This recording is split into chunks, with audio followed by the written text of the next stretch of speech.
There seems to be something going on within the superhero world, and a lot of people seem to be feeling superhero fatigue. So, what is superhero fatigue, and what's possibly causing it? Let's get into it. Remember, if you like this video, make sure you subscribe and drop a like.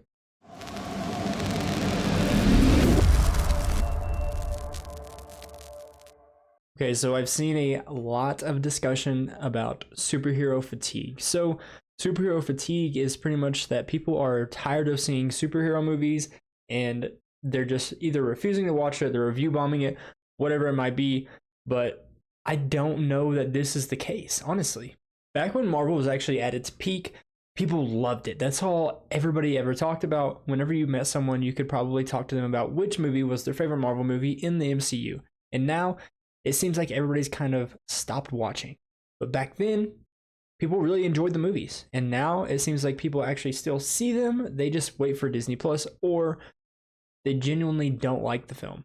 One of the main things that I really want to hit on with this video is that superhero fatigue may not even be true if these superhero projects weren't spreading themselves so unbelievably thin. Again, back when Marvel was at its peak, it wasn't releasing content every single month. It wasn't always adding a show. It wasn't always adding a movie. There was very set times when you could expect to see a Marvel film in the theaters. And it was a wonderful time because there was a lot of anticipation building up to the next film. What's going to happen in this one? How is it going to connect to the main story overall?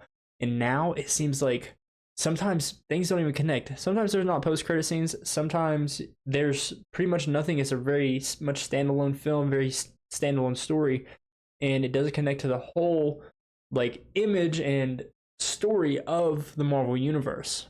One of the best things that you could possibly do for film or content like this is the buildup and the anticipation of getting to watch Captain America 4 or getting to watch Iron Man or getting to watch Spider-Man.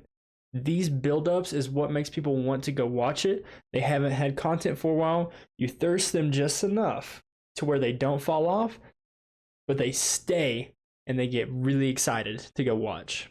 Now with Marvel, that is not the case. Superhero content is coming hot and heavy. It's super quick. Everything is already lined up. It's always lined up. It's coming, next month I can wait, I can watch this, and then the very next month this other show is going to come out. It doesn't matter. There's no anticipation, there's no build up to these shows or movies. Another thing is that right now it doesn't seem like Marvel has a true direction that they're heading.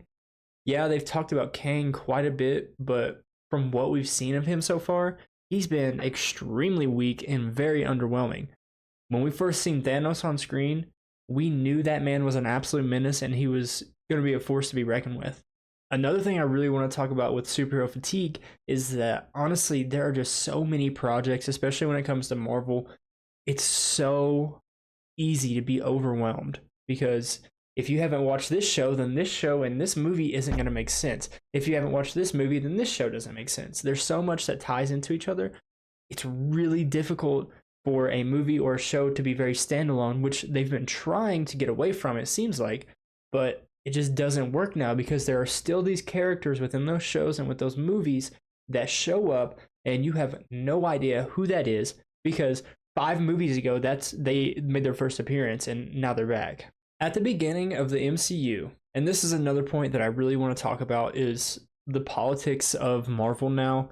When the MCU first started, it didn't seem like there was some massive political agenda that's being pushed. Maybe there was, but it wasn't super obvious and it wasn't thrown in your face. But by the time we got to Endgame, the world obviously has become super hyper political. Honestly, it's getting to the point where it's invading into our entertainment. People watch these movies and these shows to escape from reality sometimes. And whenever you go to escape from reality, but then there's also this political message that you may or may not agree with thrown at you into your face, and they make it so unbelievably obvious. What are you to do? You'll stop watching. I honestly don't want to talk about politics on this channel, and some of you may know where I stand on politics, some of you may not. But for me personally, it doesn't belong in these movies. And if they are going to put it in, at least make it to where it's not super obvious and so forced and thrown in your face. And the final point that I really want to talk about with superhero fatigue and why I think fatigue is actually here and kind of not is that Marvel, especially recently, has been really afraid to take risks.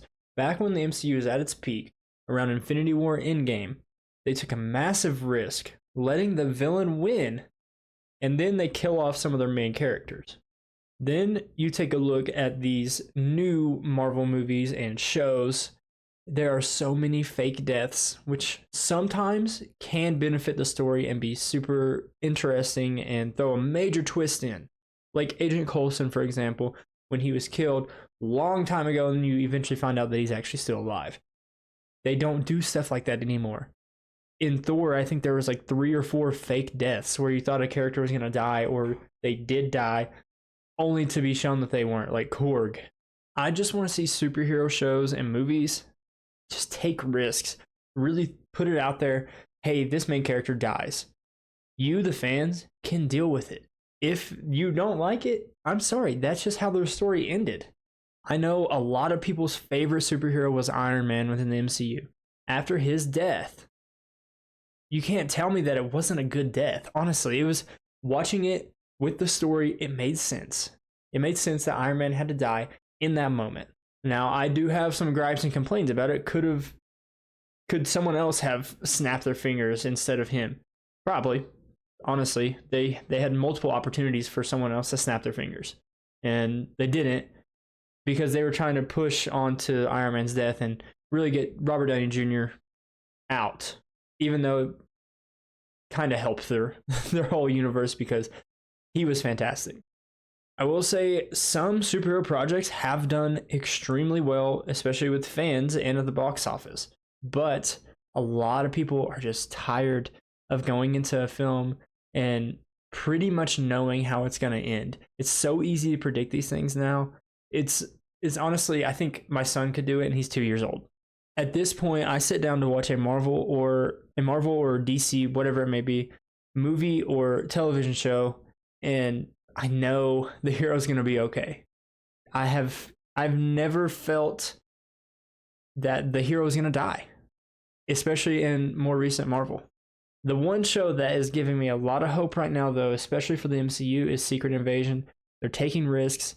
We'll see how it pans out, but the death of Agent Hill and the fact that they made Nick Fury's wife a Skrull, that's fantastic. I think that's a crazy risk.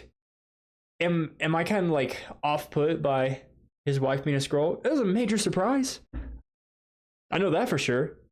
I didn't expect that. I don't know if any of you did, but wow, if you did, oof, I don't believe you. These are the types of risks I'm talking about, though. They need to take these risks because if you stop taking risks, you see what's happening now. People lose interest in Marvel and DC, whatever. It's just gone. No interest is there because they're going to go in and they know what's going to happen. Now there's a formula that people talk about quite a bit, and it's not working anymore. So those are the reasons that I think superhero fatigue is here and why I think it's happening. But if you guys enjoyed this video, make sure you leave a subscribe and drop a like on this video. I'll catch you guys in the next one. Peace.